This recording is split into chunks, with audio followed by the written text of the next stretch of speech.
Soul land 3 के last part के and में हमने देखा कि तांग वुलिन ने लड़ाई में भारी जीत हासिल कर कीमती मेचा और हथियार जुटाए, जिससे उसकी ताकत और नेतृत्व क्षमता सबके सामने साफ हो गई।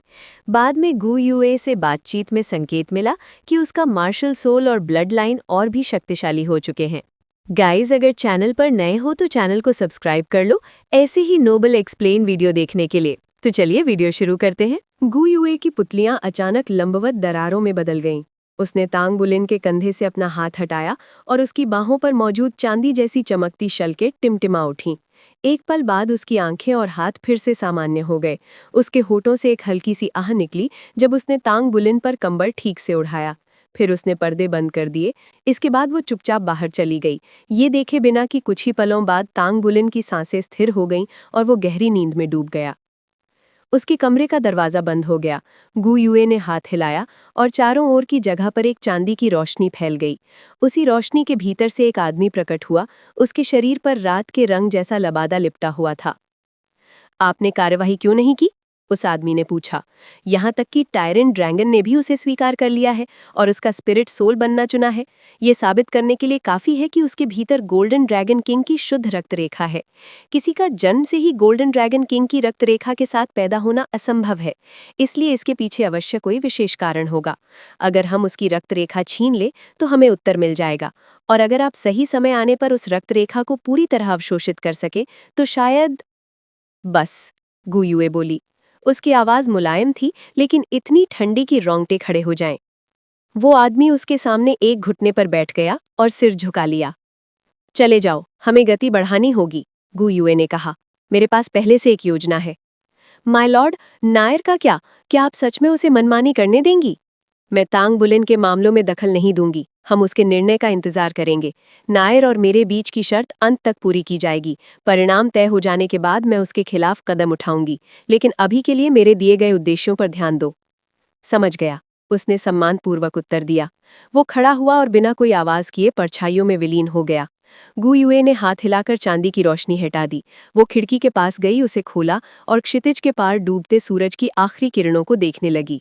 उसकी आंखें खोई हुई थी, मानो उसका मन कहीं और भटक रहा हो। लेकिन अंततः उसने अपने दिल के भीतर की उलझन को महसूस किया और स्वयं को असहाय महसूस किया। जब तांग बुलिन की आंख खुली तो वो खुद को तरोताजा महसूस कर रहा था। उसका मन साफ था और शरीर ऊर्जा से भरा हुआ। जैसे ही उसने अंगड़ाई ली, उसका पेट जोर से गर्राया। वाह, मैं तो भूखा मर रहा हूँ। उसे याद आया कि पिछली रात वो खाना खाए बिना ही सो गया था। अब उसकी कीमत चुकानी पड़ रही थी। उसकी भूख ने उसे मुये के साथ बिताए दिनों की याद दिलाई। हर सुबह तारों के नीचे की गई यातनापूर्ण ट्रेनिंग के बाद मुये उसके लिए स्वादिष्ट और पौष्टिक भोजन लेकर आता था। पिछले 2 महीनों में समुद्र पर रहते हुए उसने लगभग हर तरह के खाने लायक जीव चखा था। इतने कम समय में उसका शरीर इतना मजबूत बन सका तो इसका श्रेय उसी भोजन को जाता था। सिर्फ एक दिन में ब्लैक ग्रेड मेका से लड़ाई में लगी उसकी सारी चोटें पूरी तरह भर गई थीं। इतनी तेज रिकवरी क्षमता होने के कारण उसे ज्यादातर घावों की चिंता नहीं करनी पड़ती थी। वो खिड़की के पास गया और उसे थोड़ा सा खोला ताकि ताज़ी हवा आ सके। सुबह की हवा में नमी थी और वो मन को स्फूर्तिदायक लगी। पूर्व दिशा की ओर देखते हुए तांग बुलिन सूरज की पहली किरण का इंतजार करने लगा। वुलिन, पास वाली खिड़की से गु युए ने पुकारा और सिर बाहर निकालकर उसकी ओर देखा। क्या हुआ? उसके होठों पर मुस्कान आ गई। गु युए ने उसे देखा, फिर सिर हिलाया। कुछ नहीं, बस तुम्हारा नाम लेने का मन हुआ। उसकी मुस्कान और चौड़ी हो गई। हालांकि कल रात मेरा दिमाग थोड़ा सुन्न था, लेकिन तुम मुझसे मिलने आई थी ना? हाँ, मैं तुम्हारे साथ टहलने जाना चाहती थी, लेकिन तुम बहुत नींद में थे, इसलिए जबरदस्ती नहीं की, गु युए धीरे से बोली। तो आज चले? हमारे पास 3 दिन की छुट्टी है ना? मैं शहर भी देखना चाहता हूँ। क्या मैं बाकी सबको बुला लूँ? गु युए ने फिर सिर हिलाया। मैं सिर्फ तुम्हारे साथ जाना चाहती हूँ, दूसरों को मत बुलाना। तांग वुलिन कुछ पल झपका। उसके दिल में गर्माहट भर गई। गु युए भले ही दूसरों के सामने ठंडी रहती हो, लेकिन उसके साथ वो अलग थी। इतने सालों से उसे जानने के बाद वो उसकी अचानक बदलती भावनाओं का आदी हो चुका था। लेकिन एक बात हमेशा समान रहती, जब भी वो खतरे में होता सबसे पहले वही उसके पास आती। ठीक है, तांग वुलिन ने कहा। पहले मैं अपनी पर्पल डेमन आइज की साधना कर लूं और नाश्ता कर लूं। मैं बहुत भूखा हूं, उसके बाद चलेंगे। ही, मुझे अजीब लगा था कि तुम बिना डिनर किए सो गए। ये बिल्कुल तुम्हारा स्टाइल नहीं है। मेरा स्टाइल नहीं है? तांग वुलिन ने भौंवें उठाई। तो तुम मेरे बारे में ऐसा सोचती हो? मेरा दिल टूट गया। गुयुए हंस पड़ी। अगर तुम आज नाश्ता छोड़ सको तो मैं अपने शब्द वापस ले लूंगी। रहने दो, मैं पेटू ही हूँ, तांग वुलेन ने तुरंत कहा। उसी समय सूर्योदय हुआ। उसकी आंखों में बैंगनी चमक चमकी और पर्पल डेमन आइज ने सूर्य की रोशनी को अवशोषित कर लिया। उसे महसूस हुआ कि उसकी ये कला जल्द ही ब्रेक थ्रू करने वाली है।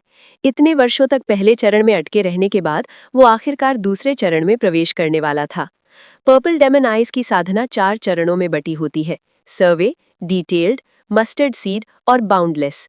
बहुत कम लोग तीसरे चरण तक पहुंच पाते हैं, चौथे की तो बात ही अलग है। फिर भी ये तकनीक आध्यात्मिक शक्ति के विकास पर गहरा प्रभाव डालती है। तांग वुलिन को लगा कि बॉडी सेक्ट की ट्रेनिंग ने उसकी छिपी हुई क्षमता को बाहर निकाला और उसकी आध्यात्मिक शक्ति को तेजी से बढ़ाया। गुयुए, तुम्हारी आध्यात्मिक शक्ति अभी किस स्तर पर है? पता नहीं, लेकिन इतना तय है कि वो अभी भी तुमसे ज्यादा है, गुयुए मुस्कुराकर बोली। अरे, मेरी आध्यात्मिक शक्ति भी हाल ही में बहुत बड़ी है, शायद अब वो तुमसे भी ज्यादा हो। सपने देखो, गुयुए ने आंखें घुमाई। तुम इतनी आश्वस्त कैसे हो? मैं स्पिरिट सी रियल में नहीं हूँ, इतना कहकर गुयुए ने खिड़की बंद कर दी। स्पिरिट सी में नहीं? तांग वुलिन बुदबुदाया।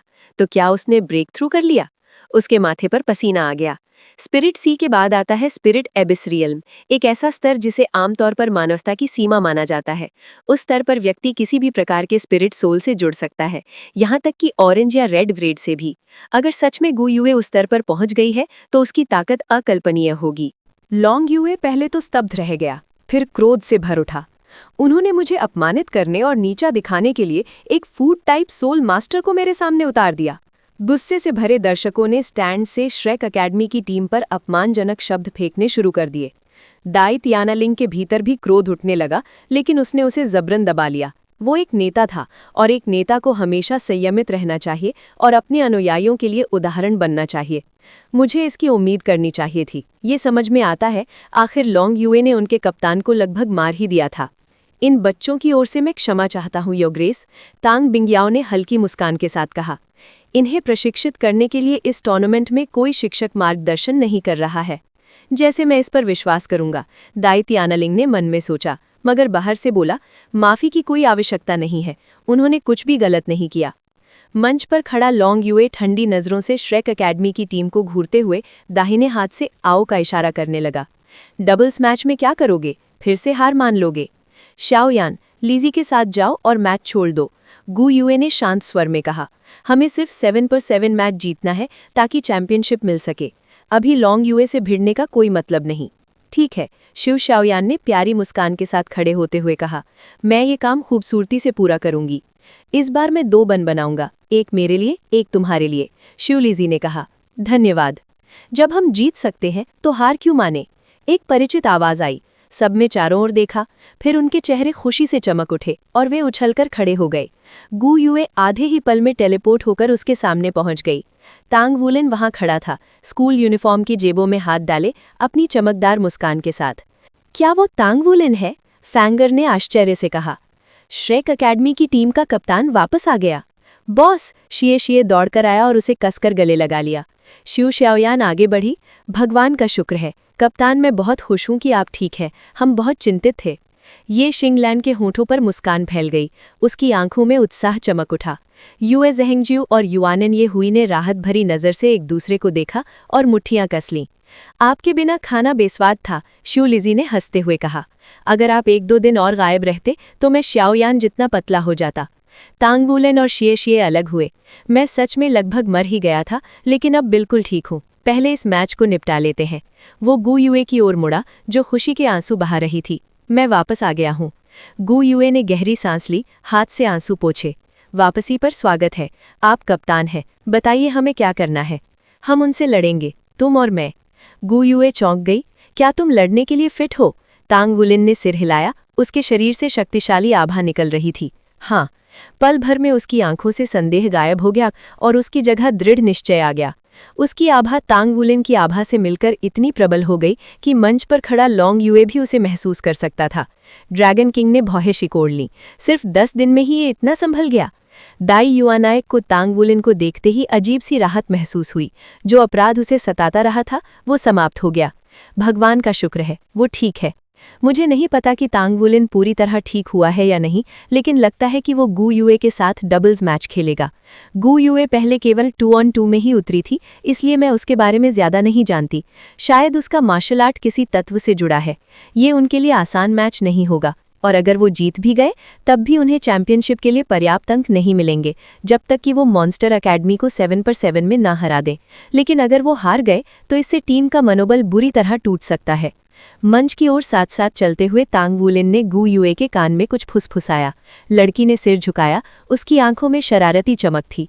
आपसे फिर मिलकर खुशी हुई ब्रदर लॉन्ग, तांग वुलिन मुस्कुराते हुए बोला, जैसे वो ये भूल ही गया हो कि लॉन्ग युए ने उसे मार ही दिया था। तुम्हारी उपचार क्षमता अद्भुत है, मैं प्रभावित हूँ, लॉन्ग युए ने निर्विकार स्वर में कहा। धन्यवाद। जब मेरी टीम चैंपियनशिप जीतेगी तब आप और भी ज्यादा प्रभावित होंगे। जितना घमंड करना है कर लो, लॉन्ग युए ने सोचा, लेकिन बस सूंघ कर चुप रहा। दाई युएनाई असामान्य रूप से शांत थी। उसने तांग वुलिन को देखा, फिर लॉन्ग युए को, और हैरानी से पाया कि उसे इस मैच के नतीजे की परवाह ही नहीं है। शुरू करो, रेफरी ने चिल्लाकर कहा। तांग बिंगयाओ सीधा बैठ गया। लगता है तांग वुलिन ठीक हो गया है, ये अच्छा है।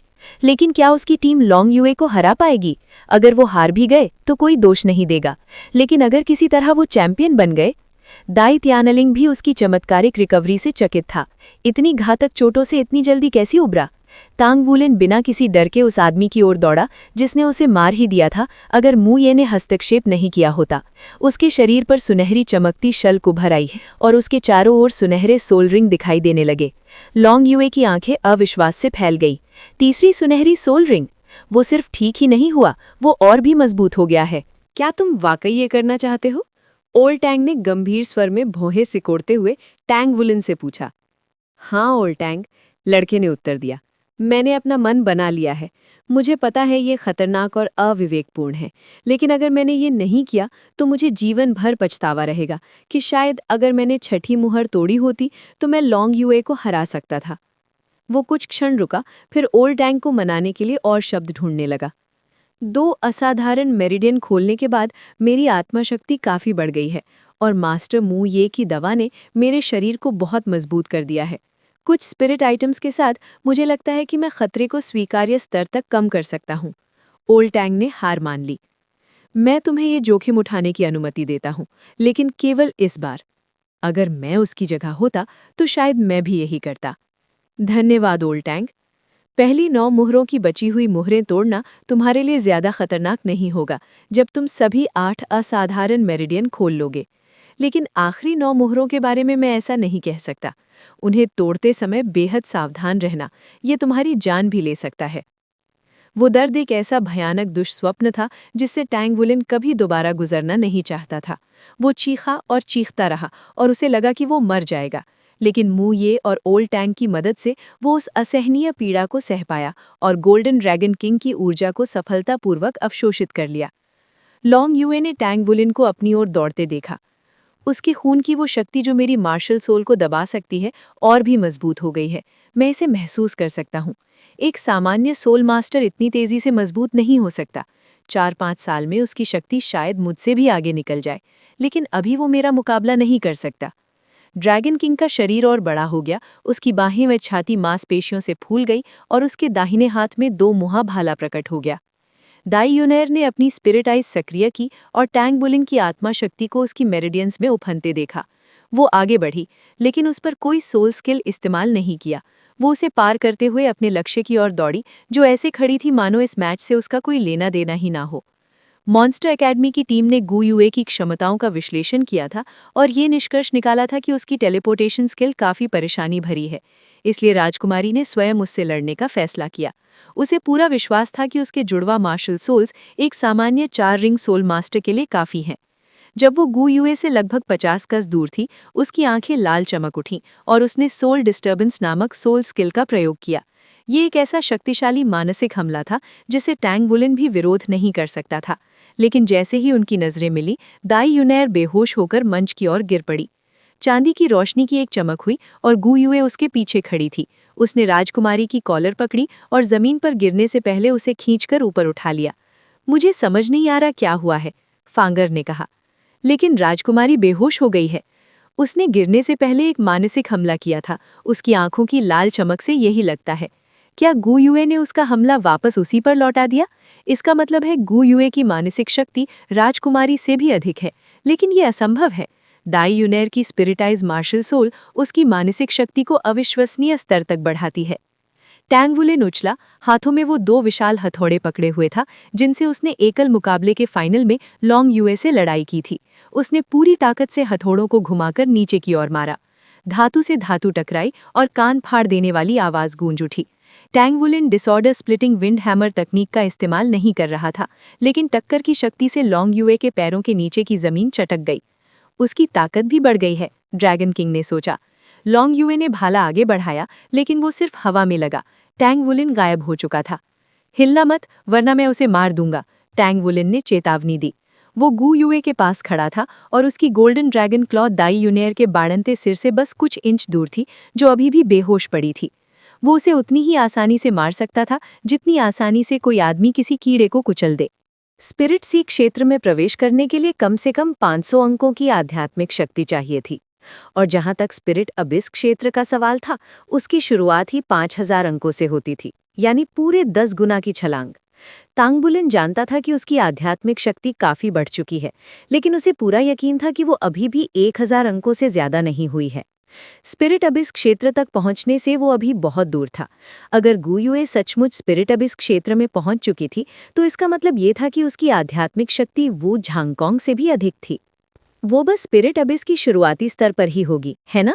इससे आगे तो नहीं हो सकती। मुझे उसे जाकर पुष्टि करनी होगी। नाश्ता थोड़ी देर के लिए टालते हुए तांग वुलिन ने गु युए के दरवाजे पर दस्तक दी। दरवाजा तुरंत खुल गया। गु युए एक नई ग्रे ड्रेस में बाहर निकली। वो कभी असाधारण सुंदर नहीं रही थी, लेकिन इस समय वो सचमुच आकर्षक लग रही थी। उसके चारों ओर एक अजीब सी आभा भी महसूस हो रही थी। क्या तुम सचमुच स्पिरिट अबिस क्षेत्र में हो? तांग वुलिन ने पूछा। गु युए ने आंखें घुमाई। अगर मैं कहूं कि हाँ, तो क्या तुम मान लोगे? कहते हुए वो उसके पास से आगे निकल गई। बिल्कुल मानूंगा, तांग वुलिन जल्दी से उसके पीछे गया। क्या मैंने कभी तुम्हारी बातों पर शक किया है? वो अचानक रुक गई और घूमकर उसकी आंखों में देखने लगी। अगर मैं कहूं कि कल मैं तुम्हें मारने के बारे में सोच रही थी, तो क्या तुम मानोगे? तांग वुलिन चौंक गया। तुम मुझे क्यों मारना चाहोगी? तो मानते हो या नहीं? बिल्कुल नहीं, तुम ऐसा कभी नहीं करोगी, तांग वुलिन मुस्कुराया और हल्के से उसकी नाक चुटी। अब ये पहेलियां बंद करो, वरना सच में मैं तुम्हारी बातों पर भरोसा करना छोड़ दूंगा। गु युए की आंखों की सख्ती पिघल गई। अजीब हो तुम, चलो नाश्ता करने चलते हैं। वो दोनों डाइनिंग हॉल की ओर बढ़ गए। गु युए के दिल में उसके शब्द गूंज रहे थे, तुम ऐसा कभी नहीं करोगी। अरे विषय मत बदलो, तुमने अभी तक जवाब नहीं दिया, तांग वुलिन पीछे से बोला। गु युए ने उसे घूरा। हाँ, मैंने ब्रेक थ्रू किया है, अब क्या पूरे होटल को चिल्लाकर बताओगे?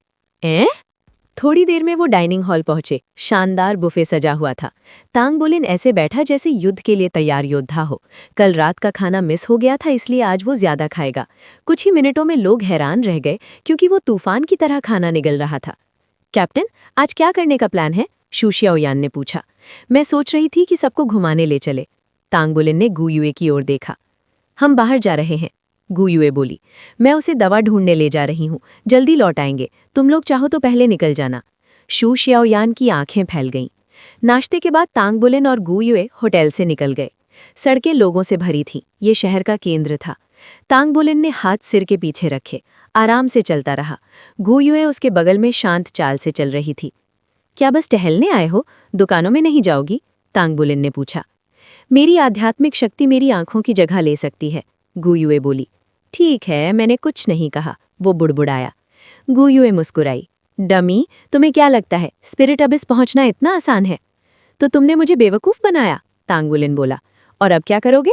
गु युए हंसी। क्या तुम्हें गुदगुदी लगती है? तांग बुलिन ने पूछा। अगले ही पल उसने उसे गुदगुदाना शुरू कर दिया। हा, रुक जाओ। वो हंसते भागते आगे बढ़े, तभी एक आदमी से टकरा गए। आदमी ने तांग बुलिन पर हाथ उठाया, लेकिन तांग बुलिन जरा भी नहीं हिला। दूसरे लोगों पर हाथ क्यों उठा रहे हो? गु युए गुस्से से बोली। तांग बुलिन ने उस आदमी की कलाई पकड़कर पलट दी। आदमी दर्द से घुटनों पर गिर पड़ा। तभी एक खूबसूरत लड़की सामने आई, जिसने पीली पोशाक पहनी थी। रुक जाओ, उसने कहा। तांग बुलिन ने गु युए का हाथ पकड़ा। चलो। लड़की ने उसे देखा, हल्की मुस्कान दी और सिर हिलाया। गु युए ने पीछे मुड़कर उस आदमी को ठंडी नजर से देखा। दूसरे देश में है, परेशानी मत खड़ी करो, तांग बुलिन ने धीमे से कहा। वो दोनों वहां से चले गए। हॉल में असंख्य लोग इधर उधर घूम रहे थे, अपने अपने कामों में व्यस्त। हॉल के दोनों ओर एक एक रिसेप्शन काउंटर था। ये जगह तांग बुलिन को डोलुओ महाद्वीप की ब्लैकस्मिथ एसोसिएशन की याद दिला रही थी। तांग बुलिन ने पूरे हॉल पर एक नज़र डाली। देखते सुनते हुए उसे धीरे धीरे समझ आने लगा कि स्टार लुओं की तांग सेक्ट बाकी जगहों की तांग सेक्ट से कैसे अलग थी। यहाँ तांग सेक्ट का कॉरपोरेट चेहरा, डैज़लिंग एरा तांग सेक्ट कॉरपोरेशन, पूरे महाद्वीप में फैला एक विशाल समूह था। वे हर तरह के सोल डिवाइस बनाते और बेचते थे तथा बाजार पर उनका दबदबा था। स्वाभाविक रूप से ये उत्पाद आम नागरिकों के लिए थे, लेकिन तांग बुलिन ने यह भी सुना कि तांग सेक्ट स्टार लुओ साम्राज्य का हथियार आपूर्तिकर्ता भी था। सचमुच कितना प्रभावशाली संगठन! तांग बुलिन ने कभी कल्पना भी नहीं की थी कि स्टार लुओ में तांग सेक्ट का इतना ऊंचा स्थान होगा। साफ लग रहा था कि वे सन मून फेडरेशन की तुलना में स्टार लुओ साम्राज्य को ज्यादा तरजीह देते थे। शायद पर्दे के पीछे तांग सेक्ट और फेडरेशन के बीच कुछ तनाव भी था। थोड़ा सोचने के बाद तांग बुलिन ने इन बातों को दिमाग से निकाल दिया। स्थानीय हालात समझ लेना ही काफी था। वो तो यहाँ सिर्फ एक कूटनीतिक प्रतिनिधिमंडल का सदस्य बनकर आया था। चेक इन करने के बाद तांग बुलिन तांग सेक्ट मुख्यालय से निकलकर सीधे होटल लौट आया। जब वो पहुंचा तो गु युए अभी बाहर थी। उसने कंसीयर्ज से फॉर्जिंग वर्कशॉप के बारे में पूछा और पास ही एक वर्कशॉप किराए पर ले ली। तांग बुलिन तुरंत वहां पहुंचा और लगन से फॉर्जिंग करने लगा। स्टार लुओ में उसकी ब्लैकस्मिथिंग क्षमता पहले से भी ज्यादा कीमती थी, इसीलिए वो समय बर्बाद नहीं कर सकता था। ठीक फेडरेशन की तरह वो यहाँ भी अपना काफी समय ब्लैकस्मिथिंग में लगाने वाला था। उसे लगा कि दोनों महाद्वीप उतने अलग नहीं थे जितना उसने पहले सोचा था। 2 दिन पलक झपकते बीत गए। श्रेक अकेडमी के सभी लोग शहर से परिचित हो चुके थे। तीसरे दिन तांग बुलिन के समूह को सूचित किया गया कि उसी शाम स्टार लुओ का सम्राट प्रतिनिधि मंडल से मुलाकात करेगा और उसके बाद एक भोज होगा। सभी को अपनी सबसे अच्छी पोशाक पहनने की सलाह दी गई। तांग बुलिन के पास अब भी वही एक सूट था जो गु युए ने उसके लिए खरीदा था। बाकी लोगों ने भी जैसे तैसे काम चला लिया। शाम होते ही होटल के सामने लिमुजीन आ गई। एल्डर काई एक विशेष सम्मानित अतिथि थी, इसलिए उन्होंने अलग लिमुजीन ली। वू झांगकोंग और छात्र एक दूसरी में बैठे। स्टार लुओ का शाही महल शहर के केंद्र में स्थित था। कहा जाता था कि ये डोलुओ महाद्वीप पर मौजूद पुराने महल जैसा ही था। शाही परिवार का उपनाम दाई था और इस वंश का सबसे प्रसिद्ध व्यक्ति था स्पिरिट आइस डोलुओ हुओ युहाओ। उसका मूल नाम दाई युहाओ था और वो इसी शाही परिवार से संबंधित था। दाई वंश प्राचीन काल से स्टार लुओ साम्राज्य पर शासन करता आया था। हालांकि कुछ समय के लिए उन्होंने सिंहासन त्याग दिया था। फिर हुओ युहाओ प्रकट हुआ और संयुक्त शक्ति के बल पर उन्होंने फिर से शासन प्राप्त किया। उसकी भयानक शक्ति की वजह से ही सन मून साम्राज्य, जो अब फेडरेशन था, स्टार लुओ साम्राज्य को नष्ट नहीं कर सका। वे उसके क्रोध से डरते थे। सन मून साम्राज्य और हेवन डाओ साम्राज्य दोनों का मुकाबला न कर पाने के कारण स्टार लुओ साम्राज्य को इस नए महाद्वीप पर आना पड़ा। तुरहे बजी और साम्राज्य का राष्ट्रगान गूंज उठा। मेहमानों के लिए महल के प्रवेश द्वार तक लाल कालीन बिछाई गई। डोलुओ प्रतिनिधि मंडल का नेतृत्व फेडरेशन के एक उपाध्यक्ष, कुछ अन्य उच्च पदस्थ अधिकारी और एल्डर काई जैसे प्रतिष्ठित लोग कर रहे थे। तांग बुलिन का समूह पीछे की ओर खड़ा था। राष्ट्रगान सुनते सुनते उसकी आंखें भारी होने लगी थी। वो पिछली रात देर तक फॉजिंग करता रहा था और देर से सोया था। आज भी वो धातुएं बदलने गया था। वो इतना थका हुआ था कि भोज में उसकी कोई दिलचस्पी नहीं थी। अचानक जोरदार धमाकों की आवाज सुनी और उसकी आत्मा शक्ति अपने आप सक्रिय हो गई। उसके पास खड़ी गु युए ने उसे कोहनी मारी, ये तो तोपों की सलामी है। तभी तांग बुलिन को याद आया कि वो कहाँ है। उसके गाल हल्के लाल हो गए। उसने शर्माते हुए मुस्कुरा दिया। कप्तान, आराम से सोते रहो, शेषये ने मजाक उड़ाया। तांग बुलिन ने उसे घूरा। तोपों की सलामी के बाद समारोह अपने चरम पर पहुंचा। भीड़ के बीच से तांग बुलिन ने एक व्यक्ति को देखा जिसने शानदार वस्त्र और सुनहरा मुकुट पहना हुआ था। वो डोलुओं के उपाध्यक्ष को उपहार दे रहा था और फिर दोनों ने हाथ मिलाया। पास ही एल्डर काई खड़ी थी। तभी तांग बुलिन की नज़र एक जानी पहचानी लड़की पर पड़ी। वही लड़की जो कुछ दिन पहले मिली थी। वो सम्राट के पीछे कुछ मीटर की दूरी पर खड़ी थी, एक सुंदर पोशाक में। क्या वो सचमुच कोई राजकुमारी है? ये विचार उसके मन में आया, लेकिन उसने तुरंत झटक दिया। तांग बुलिन ने फिर से झपकी ले ली। वो खड़े खड़े ही सो गया। अचानक उसने किसी को चिल्लाते सुना, कातिल!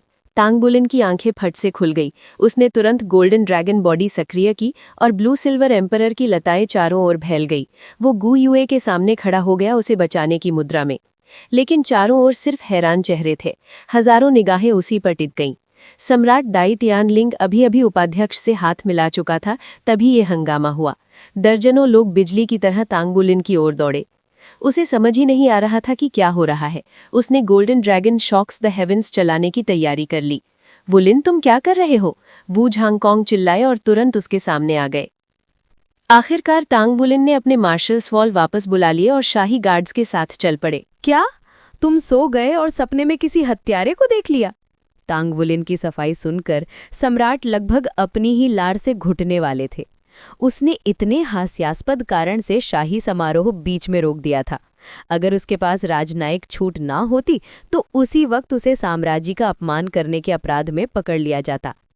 गाल गर्म हो गए और समझ नहीं आ रहा था क्या करे। तांग वुलिन ने सिर झुका लिया। अगर वो ये कहता कि किसी ने उसके कान में चिल्लाकर कहा था तो वो केवल गुयुए या शूलीजी ही हो सकते थे।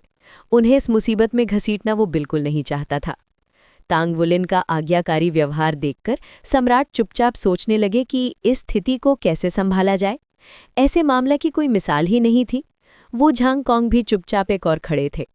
जब ऐसा लगने लगा कि ये सन्नाटा कभी खत्म नहीं होगा, तभी फूलों वाले वस्त्र पहने एक सेवक भीतर आया, सम्राट के पास गया और उनके कान में कुछ फुसफुसाया। सम्राट ने सिर हिलाया और उनका कठोर भाव थोड़ा नरम पड़ गया। अंततः उन्होंने निर्णय सुनाया, हम निर्दयी नहीं हैं। हम समझते हैं कि तुम्हारी स्थिति कितनी अजीब थी और हमारे दोनों देशों के बीच मैत्रीपूर्ण संबंधों को देखते हुए हम इस बार की घटना को नज़रअंदाज करेंगे। ध्यान रहे, आगे कोई परेशानी मत खड़ी करना। अब तुम भोज में जा सकते हो। बस इतना ही? तांग वुलिन ने राहत की सांस ली। यहाँ तक कि वू झांगकोंग भी कुछ हैरान से लग रहे थे। ये मामला साम्राज्य की प्रतिष्ठा से जुड़ा था, फिर भी सम्राट का इतना उदार होना वाकई अप्रत्याशित था। उधर शाही महल में दाई तायानलिंग अपनी बेटी को खट्टे मीठे बेहवस भाव से देख रहे थे। तुम शैतान लड़की, हर जगह मनमानी करती रहती हो। किस्मत अच्छी थी कि इस बार मामला छोटा था। अगर बात गंभीर होती तो? अगर इससे हमारे दोनों देशों में संघर्ष हो जाता तो? शाही पता, क्षमा करें, ये मेरी गलती थी। मैं आगे ऐसा नहीं करूंगी, दाई युएनर ने सिर झुकाकर कहा। दाई तायानलिंग के 17 बेटे थे पर केवल एक बेटी, इसलिए वो बचपन से ही उसे बेहद लाड प्यार करते आए हैं। दाई युएनर उनके जीवन की सबसे बड़ी खुशी थी। तुम ये वाक्य बचपन से कितनी बार बोल चुकी हो, मेरे कान पक गए हैं। पिछले महीने किसने एक उपपत्नी के आधे बाल काट दिए थे? और उससे पहले? सोचकर ही सिर दर्द हो जाता है। छोड़ो। दाई युएनर की आंखों में आंसू भर आए। शाही पिता, क्या आप अब मुझसे प्यार नहीं करते? राजनीति में चाहे दाई तायानलिंग कितने ही कठोर हों, लेकिन अपनी बेटी के सामने उनका दिल पिघल जाता था। नहीं नहीं, मत रो, उन्होंने माथा पीट लिया। मैं तुम्हें दंड नहीं दूंगा, पर वादा करो कि आगे कोई परेशानी नहीं करोगे, खासकर ऐसी जिससे साम्राज्य की प्रतिष्ठा को नुकसान पहुंचे। शाही पिता, आप सबसे अच्छे हैं। दाई युएनर ने खुशी से उन्हें गले लगा लिया। दाई तायानलिंग मुस्कुरा ही सके। वैसे शाही पिता, आज वो लड़का बड़ा मज़ेदार था। मज़ेदार कैसे? दाई तायानलिंग का चेहरा सख्त हो गया। वो समारोह के दौरान सो रहा था, थोड़ा मजाक तो बनता था, और वो खड़े खड़े सो गया। ये तो कमाल है। दाई तायानलिंग ने सिर हिलाया। फिर भी वो विदेशी मेहमान है, तुम्हें ऐसा नहीं करना चाहिए था। मैं उससे पहले सड़कों पर मिल चुकी हूँ। वो बहुत मजबूत लग रहा था। उसका मार्शल सोल बड़ा अजीब है, नीला सांप जैसा पर बेल की तरह, अंदर रीढ़ जैसी संरचना, और उसके 4 सोल रिंग थे, 3 बैंगनी, 1 काला। दाई तायानलिंग चौंक गए। ये तो तुम्हारे बराबर है। क्या डूलोवा के लोग सभी इतने मजबूत होते हैं? दाई तायानलिंग ने कहा। वो लड़का श्रेक एकेडमी से है। मैंने खास तौर पर उनके छात्रों को प्रतियोगिता में बुलाया है। दाई युएनर की आंखें चमक उठी। मैं भी उन्हें हराऊंगी। मैं नहीं मानती कि हमारी मॉन्स्टर एकेडमी उनसे कम है। दाई तायानलिंग ने उसके बाल सहलाए। घमंड मत करना, श्रेक एकेडमी हजारों सालों से एक लेजेंड है। कुछ देर बाद, युएनर, क्या तुमने अपनी सगाई के बारे में सोचा है? नहीं, मैं सगाई नहीं करना चाहती। ये शाही परिवार की परंपरा है, दाई तायानलिंग बोले। टूर्नामेंट खत्म होने के दिन तुम अपने मंगेतर को चुनोगी। ये कहकर दाई युएनर गुस्से में भाग गईं। वो लड़की, दाई तायानलिंग ने सिर हिलाया। उधर तांग वुलिन भोज हॉल में पहुंचा। उसने जल्दी से एक कोना चुना और चुपचाप 2 पकवान उठाकर खाने लगा। बस किसी तरह ये भोज खत्म हो जाए, फिर सब ठीक हो जाएगा। जब तांग वुलिन और वू झांगकोंग भीतर पहुंचे, तब तक भोज शुरू हो चुका था। हॉल के बीचों बीच सम्राट और महारानी शानदार पोशाक में सजे हुए राजनयिक दल के उच्च स्तरीय सदस्यों से बातचीत कर रहे थे। पूरे हॉल में खुशियों का माहौल था। स्टार लुओं के कुलीन और डूलुओं के प्रभावशाली लोग आपस में हंसी खुशी घुल मिल रहे थे। संगीत बजने लगा। दाई तियानलिंग डूलुओं की लगभग 30 वर्ष की एक महिला के पास गया और उसे नृत्य के लिए आमंत्रित किया। उस महिला पर एक नज़र डालते ही सांस थम जाए। उसने मोहक मुस्कान के साथ प्रस्ताव स्वीकार किया और दोनों शाम के पहले नृत्य के लिए डांस फ्लोर पर उतर आए। तांग बुलिन नृत्य को देखते हुए कहीं खो सा गया। उसके मन में गु युए के जोशीले नृत्य की यादें तैरने लगी। गु युए और बाकी लोग कहाँ हैं? उसने भीड़ में नज़र दौड़ाई। जल्द ही उसने श्रेक अकेडमी के बाकी छात्रों को कुछ युवा स्टार लुओ कुलीनों से बातचीत करते देखा। सू शियाओयान, ये शिंगलान और गु युए काफ़ी लोकप्रिय थे। दूसरी ओर युआन एंड येहुई पुरुषों के कपड़े पहने थी, जिससे बहुत से लोग उसे नज़रअंदाज कर रहे थे। शेष ये उसके पास खड़ा था, किसी छोटे पिल्ले की तरह बातचीत शुरू करने को बेताब, जबकि वो उसे पूरी तरह अनदेखा कर रही थी। छोड़ो, बाद में जाऊंगा, वहां बहुत भीड़ है, तांग बुलिन में कहा। पिछली शर्मनाक घटना की वजह से वो फिर से मजाक बनने से बचना चाहता था। कातिल? किसी ने चिढ़ाते हुए फुसफुसाया। तांग बुलिन सिहर उठा और तुरंत पलटा। सामने एक सुंदर लड़की खड़ी थी, मुस्कुरा रही थी। तांग बुलिन उस आवाज़ को पहचान गया। अब उसे पूरा यकीन था कि दिन में सुनी आवाज़ कोई भ्रम नहीं थी। उसी लड़की ने चिल्लाया था। वो गुस्से से उसे घूरते हुए आगे बढ़ा। मार्शल सोल रिलीज क्यों नहीं कर रहे? पिछली बार से कुछ सीखा? डाई युआरिन हंसते हुए बोली। तो ये सब तुम्हारी चाल थी? तांग बुलिन गरजा। डाई युआरिन ने कंधे उचका दिए। साफ नहीं है। तुमने ऐसा क्यों किया? किसने कहा था समारोह के दौरान सोने को? इतनी भव्य रस्म में झपकी लेना ठीक लगता है? तांग बुलिन निरुत्तर हो गया। गलती उसी की थी। चलो, मैं तुम्हें नृत्य कराने ले जा रही हूँ। डाई युआरिन ने उसकी बाँह पकड़ ली। भीड़ के बीच तांग बुलिन मजबूरन उसके साथ चला गया। दूसरा गीत शुरू हो चुका था। सम्राट ने अपनी साथी को किनारे छोड़ते हुए धन्यवाद दिया। महारानी मुस्कुराते हुए ताली बजाने लगी। महिला के गाल लाल हो गए। इस तरह नृत्य समारोह शुरू हुआ। तांग बुलिन लड़खड़ाया और तभी डाई युआरिन उसे नृत्य में खींच ले गई। उसकी पकड़ से साफ था कि वो एक सोल मास्टर है और काफ़ी प्रतिभाशाली। तांग बुलिन ने धीरे से कहा, मुझे नृत्य नहीं आता। डाई युआरिन मुस्कुराई। कोई बात नहीं, सीख जाओगे। तभी तांग बुलिन का पैर उसके पैर पर पड़ गया। सॉरी, फिर से पैर पड़ गया। तुम जानबूझकर कर रहे हो? नहीं, मैंने कहा था मुझे नृत्य नहीं आता। तीसरी बार भी ऐसा हुआ। डाई युआरिन ने दर्द सहते हुए देखा कि उसकी आंखों में हल्की शरारत चमक रही है। फिर भी वो चुप रही और नृत्य जारी रखा। थोड़ी देर बाद तांग बुलिन को शर्म महसूस हुई। उसने गंभीरता से कदम मिलाने शुरू किए और उनका नृत्य सुचारू हो गया। तभी गु युए किनारे आ खड़ी हुई। उसकी आंखें अजीब चमक रही थीं। उसने कुछ नहीं कहा, पर चेहरा सख्त था। गीत समाप्त हुआ। डाई युआरिन मुस्कुराई। मज़ा आया ना मेरे पैर पर कदम रखना? तांग बुलिन को कुछ गड़बड़ महसूस हुई। डाई युआरिन ने ऊंची आवाज़ में कहा, मैं डूलुओं की संस्कृति और श्रेक अकेडमी की प्रशंसक हूँ। क्या तुम मेरे बॉयफ्रेंड बनोगे? तांग बुलिन हक्का बक्का लह गया। लेकिन वो आगे बोली, मेरा बॉयफ्रेंड बहुत ताकतवर होना चाहिए। अगर तुम कॉन्टिनेंट यंग एलीट्स टूर्नामेंट जीत जाओगे तभी मैं तुम्हें डेट करूंगी। शुभकामनाएं। इतना कहकर वो भाग गई। पूरा हॉल तांग बुलिन को घूरने लगा, यहाँ तक कि सम्राट और महारानी भी। ये लड़की बहुत क्रूर है, तांग बुलिन ने मन ही मन सोचा। क्या तुम सचमुच ऐसा करोगे? गु युए ने गुस्से से कहा। सम्राट का दामाद बनने वाले हो? वो मुड़ी और चली गई। गु युए? लेकिन 8 युवा स्टार लुओ कुलीन उसे घेर चुके थे। राजकुमारी युआरिन से डेट करना चाहते हो? पिटना चाहते हो? तांग बुलिन समझ गया, अब कोई सफाई काम नहीं आने वाली थी। कृपया रास्ता छोड़िए, उसने सख्ती से कहा। वो हंसते हुए बोले, अगर नहीं छोड़ेंगे तो क्या करोगे? राजकुमारी किसी विदेशी के साथ नहीं हो सकती। और इसी के साथ तांग बुलिन एक बड़ी मुसीबत में फंस गया।